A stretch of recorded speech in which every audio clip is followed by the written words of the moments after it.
What's going on, guys? It's your boy Zero coming at you with episode 31 of this MLB Road to the Show series. Now, in this episode, we shall, after like 12 little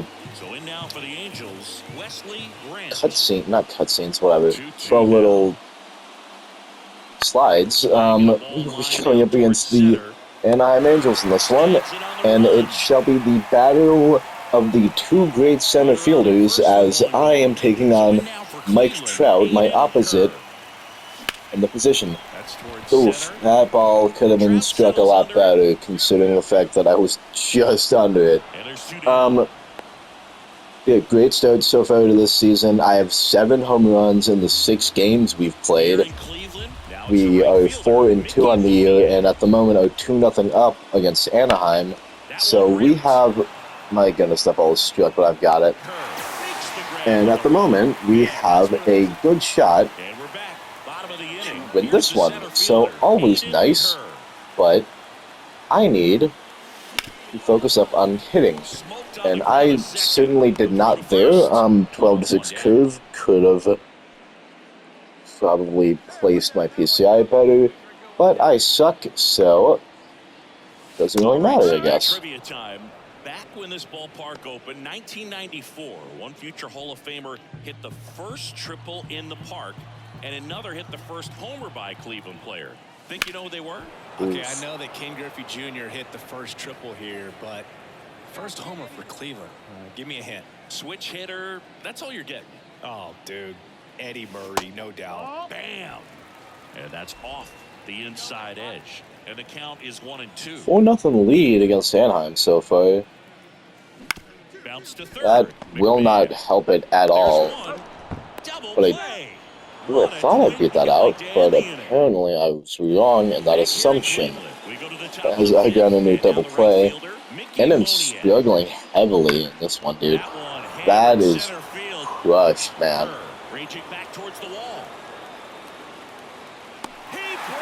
Thought I have it.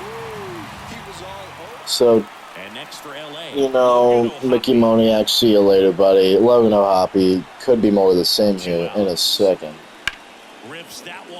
Hey, well, that's just gonna be a single. And now maybe extra bases. Throw in holds the lead runner at second. 2 on now with 2 Probably should have thrown to third there, but I hit the wrong button.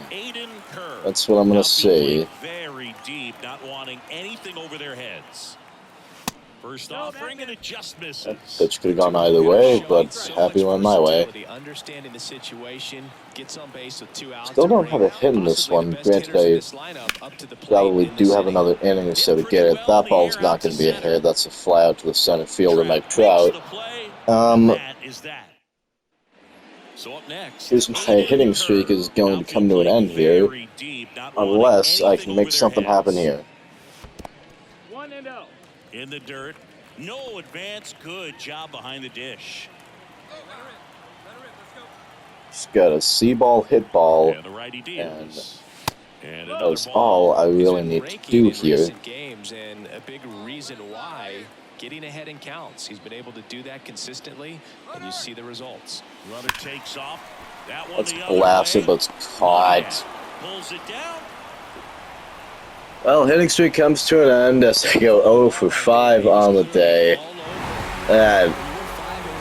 Ouch. Ouch. My goodness. Well, reigning AL Rookie of the Year, not off to a great start in this one. But there is always the next game, or this game, I suppose. So we're facing Reed Detmers. That's another fly ball out. Oh my goodness. That was 106 off the bat. The last 2 swings of the bat have each had the ball come off in triple digits, and they're both outs. That is not good. Just cannot place it apparently, but gotta try and place this one here. There's a strike. Slow from Reed Detmers fooled me a bit as it was like right in the middle of the zone. Another one fooled me, but somehow it's a checked swing.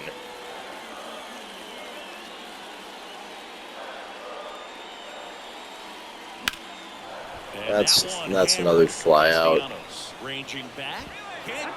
Or not. Okay, so stay alive in the set bat as the ball goes foul into the right field corner. Sometimes you get a backup breaking ball. You're expecting it to make its move at the end. That's a high heat. Don't really care for that one. 2-2. That news takes a while in his windup. I'm not sure if I like that. Knocks that one away, and we'll do it again. So I usually like to keep things moving. I want to keep these episodes concise. Usually anything around 30 minutes or under 30 minutes is what I want. Then it's not really a huge problem when it comes to, like, watching it. And there's a ball.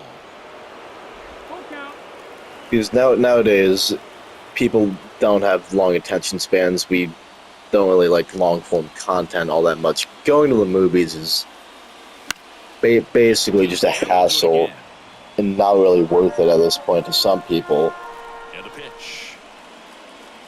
That's kind of sad. Because I really like a good movie. And that's ball 4. It wasn't easy, but he earned that walk after a long at-bat. Oh, we take a walk. The manager says take off, so I'm not really gonna. I can take off there. Yeah, I know it's a steal situation. Thank you. And now the lefty, and there he goes. I take off. I've stolen that bag easily.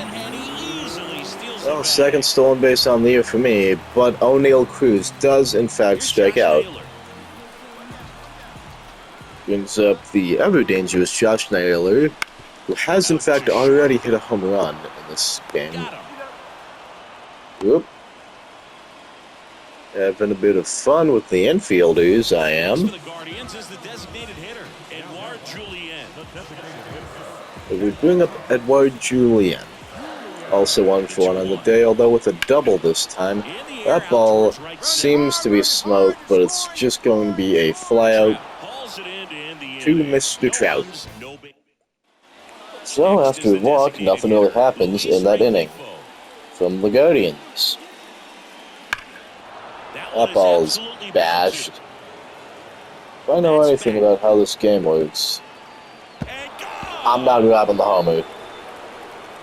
It just got out of here. Jump like a split second too late, which is all that really matters, it seems. I don't really think that should be all that matters. That's going to be the same exact thing. I'm going to jump like half of a second too late. Nope. Jump at the correct time, and do in fact take away a home run from Mr. Paris. Kyrie Paris, that's a...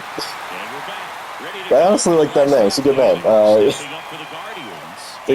Like a James Bond type name, like Paris. Kyrie Paris. You know, this guy's great speed is in the back of that pitcher's mind. If he can get on, it's going to give it's not like James Bond iconic, but it's a solid name. Fought off foul.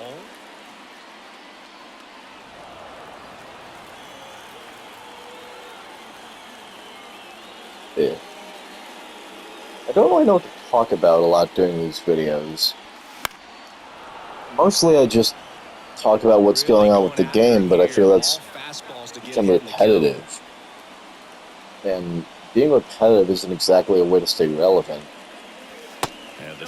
Granted, I'm obviously not at the moment, but consistency will obviously help. I mean, I've been uploading daily for the past month at this point, so maybe, but probably not anytime soon. It's just kind of difficult to find things to talk about. I mean, it's hard for me to focus on playing the game while talking. I'm not really good at it. That's why I kind of just go into silence when the pitch is coming. But eventually, if I just do those consistently enough, I'll be okay at, having a commentary over my gameplay. That's a fly out. Goodness me. Well, not great. Here in Cleveland, here's the center fielder, Aiden Kerr. Anaheim is, as a team, just in like a weird spot. Because obviously we've lost Shohei Ohtani, and when you lose the best baseball player at the moment in the game, it's kind of impossible to recover. You still have Mike Trout. Trout is going to be an angel for life, I feel. Like, there's no way, in my mind at the very least, that he leaves Anaheim. That ball's gone. Okay, 430-ish. Okay, 429. 111 off the bat. 8th home run of the year. I around the bases, having a grand old time. But yeah, like you have Luis Rengifo, obviously, who's going to fly out here, who I think 2 seasons ago was I'm going to touch like walk. That's fine. Sucks, but whatever. Luis Rengifo, who was a very solid contributor in the 21-22 season, but he's just kind of like fallen off these last year. And I mean, it's fine, things obviously happen, but like you obviously need some form of consistency. Logan O'Hoppy's a solid enough catcher, but nowhere near Mike Napoli of like the 2009-2010 era. We don't really have anyone at first base, I believe. Mickey Moniak, when he played first baseman, I think he's more just like a utility man, but mostly plays shortstop, if anything.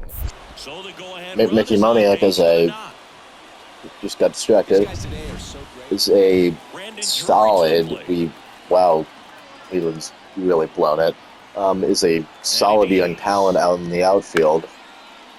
And he can only really get you so far, I think, because last year was like the only year that he really was like solid and decent enough for them.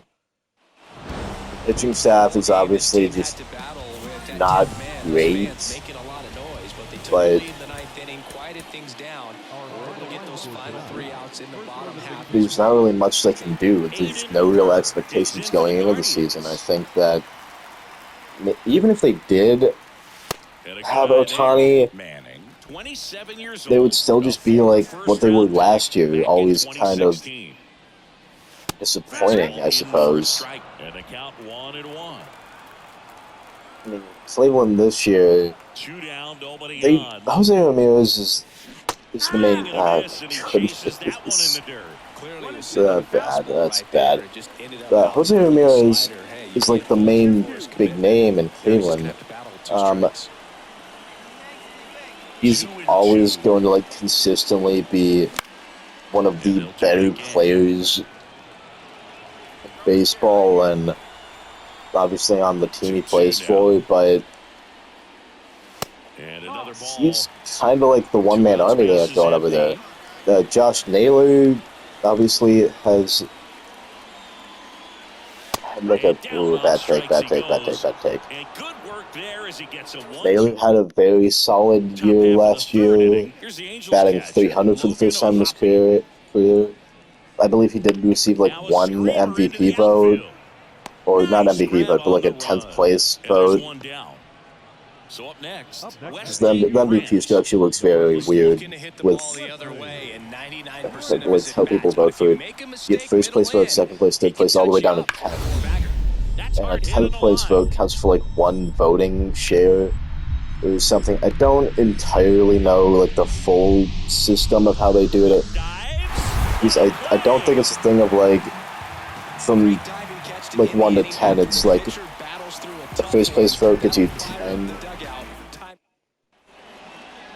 It's like 10 votes, and like a 10th place vote just gets you like 1 vote.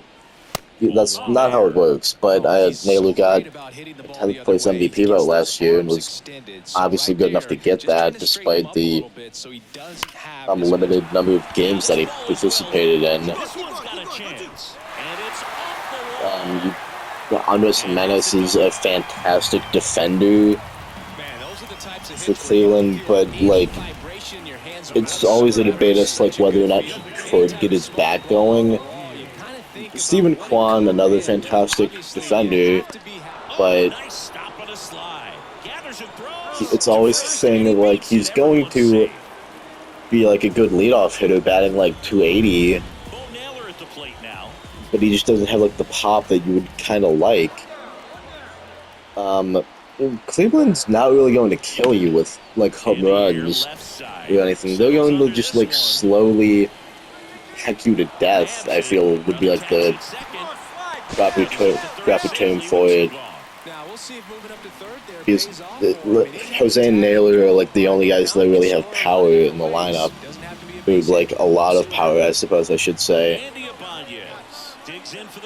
And it's kind of weird to think about because like the game of baseball nowadays is transitioning so much so into like a lot of 3-2 outcome.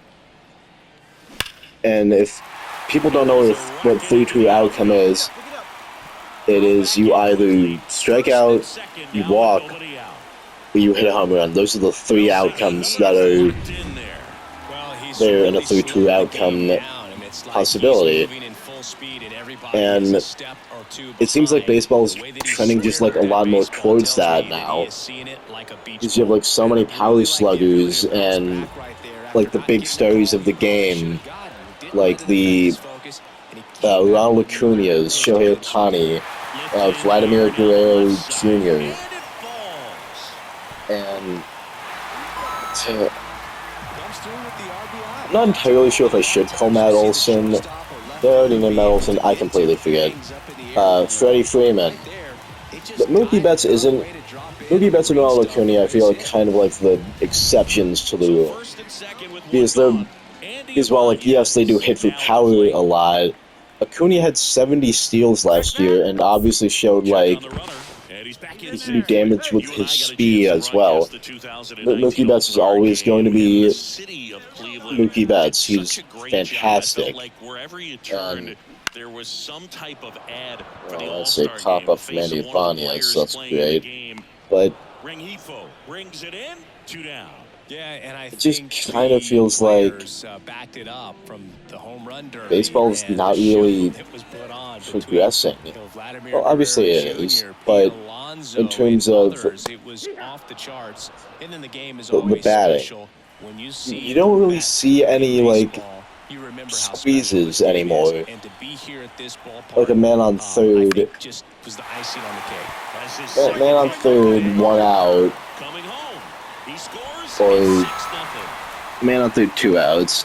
You don't really see like a decently fast batter trying to get like a bunt down either of the lines to book it to first as fast as he can go. You don't see that anymore.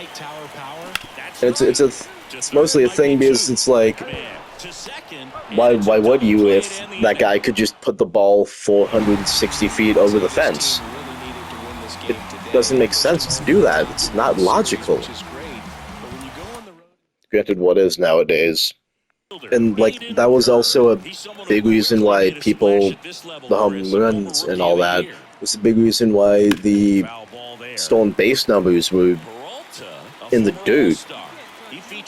Just think of like, well, if you have a guy on first, why even try risking getting thrown out at second if like your 6th guy in the lineup is gonna just bomb one out of the park and get you 2 runs anyway. But with the introduction of like the pitch clock and all that, people decide to steal bases more because it's basically just like I don't want to be just like the meme, but free real estate pretty much. If you legitimately get like picked off, have like the pitch you throw like 2 pickoff attempts, because then like he cannot throw one again, or he cannot throw one again and then just like have you knock it out, or it's just going to be a free base for you. That's legitimately how it works. And the inning is over. One down the number 2 hitter. But I mean, the Cleveland style of baseball that they do in fact play has been working for them in the past. When Terry Francona, who no longer is the manager, obviously, because now Stephen Burke is shown on the game, but Terry Francona, that's gone, that's bomb. Terry Francona knew, like when he inherited the team, that they weren't going to win baseball games by hitting the ball over the fence. He knew that. So it was always a thing of like he instituted a mentality of like run hard. Like run out ground outs, run out fly outs, pop outs, doesn't really matter, shouldn't really matter. Just run hard because like your opponent couldn't easily make mistakes. And those mistakes will in fact lead to runs if you do in fact run the bases as hard as you can. And Cleveland has still embodied those ideas to this day. That's a foul ball, but I really wish it wasn't. And maybe I do. That wasn't even going to be gone. And if you look at like a team like the Yankees, who just have, they've gone all in for power near enough. They have Giancarlo Stanton, Aaron Judge, Anthony Rizzo, like a three-headed, not three-headed, a 2.5-headed monster. I'm not really going to consider Anthony Rizzo, because he's no longer the player he once was when he was with Chicago. But those guys can and still will, like, he will, obviously, Stanton and Judge are going to kill you if you, like, make a mistake. But it's just like so much power in that lineup, and you just wonder, like, how teams aren't getting like better with lineups like that. It's because of teams like Cleveland showing, hey, not every team has to be like built on the precedent of hit home runs and nothing but home runs. It's fine if you like walk occasionally. If you steal a base, you just like take an extra base when the defense is lacking, things will be fine.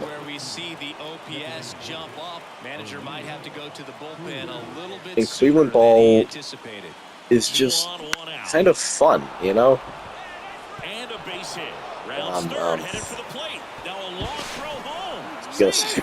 Now in second.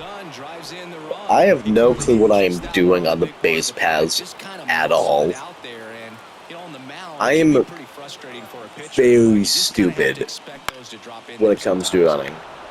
Base knock right field. The throw in, and he's in there. And a run comes in to score. Not that stupid that time, but Aiden Kerr now at the plate. He's score a run. this game. So that's nice. Yeah, baseball is just kind of trended in some odd ways. Baltimore has slowly become like the team to beat in the AL. That's a bad pitch to swing at. It's become like the team to beat in the AL. And they were consistently picking like in the top 5 for so long because just like how bad they were for a good bit. They've stacked talent. Adley Rutschman, number 1 overall pick. Gunnar Henderson was still a first-round pick, not number 1. It honestly astounds me like how deep baseball drafts are, because you can find guys anywhere in those drafts. Jackson Holliday, I believe, was like a number 2 pick. just recently. I think he did make his MLB debut this season, or like not too long ago, as of recording this. But they've stacked so much talent, and as I pop out to the first baseman, it really makes you think like how tanking works if done properly. He's already homered here in this one. Because in other sports, obviously, things just haven't really worked out. I have no examples that come to mind at the moment because I am dumb. Wouldn't chase that time. When you get ahead in the count, there's no Oakland, I suppose, but that's not really a fault of like tanking. It's a fault of just the owner and moving to Vegas. Man at second. I mean, if you trade away all of your good players, you're just not gonna be good at your sport. Baltimore has become like the best team in the AL because of the talent that they've stacked. They've signed Corbin Burns, and that's what happens when you have talented players. Some of the best players see those guys and are like, that team seems pretty cool. They're up and coming. They're still young. I want to go play for that team.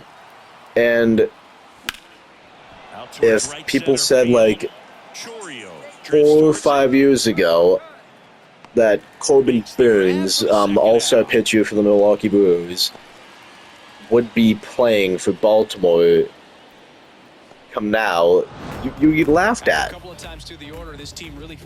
Because it wouldn't make sense. It just wouldn't. That's what happens when you put together a good team and take a while to do so. Doesn't always work, but when it does, it's beautiful. Sliced hard but foul. Woodruff, multi-time All-Star. He features a four-seam fastball. Obviously, we're playing Milwaukee, but a slider, and he suppose just the connection going to Baltimore just resonated with me. Don't know why. Don't know why. At the belt and fires. Foul ball still a 1 and 2. My goodness, what a swing at that one. And he deals. That's a single. Almost took off my friend's head at first, but didn't, so that's good. The 0-1. And that one is lifted in the air. It gets down a base hit. Heading for the plate. He'll score, and the Guardians take the lead. O'Neal Cruz with an RBI single. That's nice. So high. Really nice job of coming through in a big spot. Put a pretty good jolt into that one. Great swing. Pittsburgh. I'll go Pittsburgh as like the example is like teams that it took me way too long to think of an example, but yeah, Pittsburgh. When it comes to just not drafting well, they're kind of that team. As of recently, I know that they got Paul Skeens, who obviously looks just like an absolute stud, but they've kind of just not been great as of like recently. I'm not really sure like if that's whose fault that is. Because if like you're not playing well, you're obviously gonna get like a higher pick, and if you don't really do anything with those high picks, then why even pick there, I guess? You have to make some form of changes to improve your team. I guess it doesn't really matter if people don't care enough to try. In his second season, just 19 years old, and he's the reigning American League Rookie of the Year. Right-hander kick steals.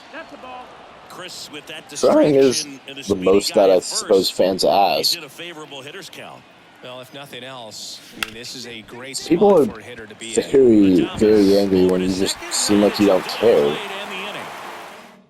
It's like these athletes are getting paid millions of dollars to just not really try their best or really care at all in what they're doing. If you get paid to play a sport, I probably shouldn't get paid to play a sport if I'm swinging the balls like that. They get paid to play a sport that near enough a lot of people have played. And when it seems like you don't care, you're just taking things for granted, you're goofing off, that doesn't really make people happy. Like with Anthony Rendon and the Anaheim Angels, that's a home run. He got a huge payday after he left Washington. It's a $300 million contract for like 8-ish years, and he doesn't exist anymore. He's played less than half of the games, I believe, in like the 3 years since he signed this contract. Less than half of the available games he could have played, and he hasn't. And he's getting paid $300 million over the course of the next couple of years to just kind of sit on the injured list.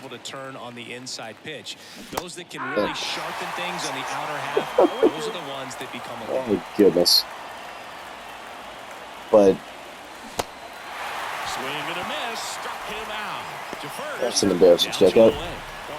But Rendon's just an odd one.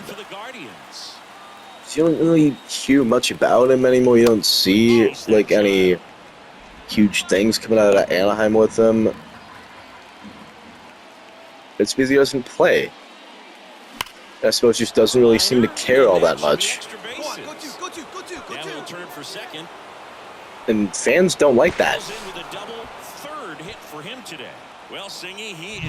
So for one thing, you pay someone to do something, and well, obviously people understand the analogy. It's not even an analogy, it's just me stating like what happened.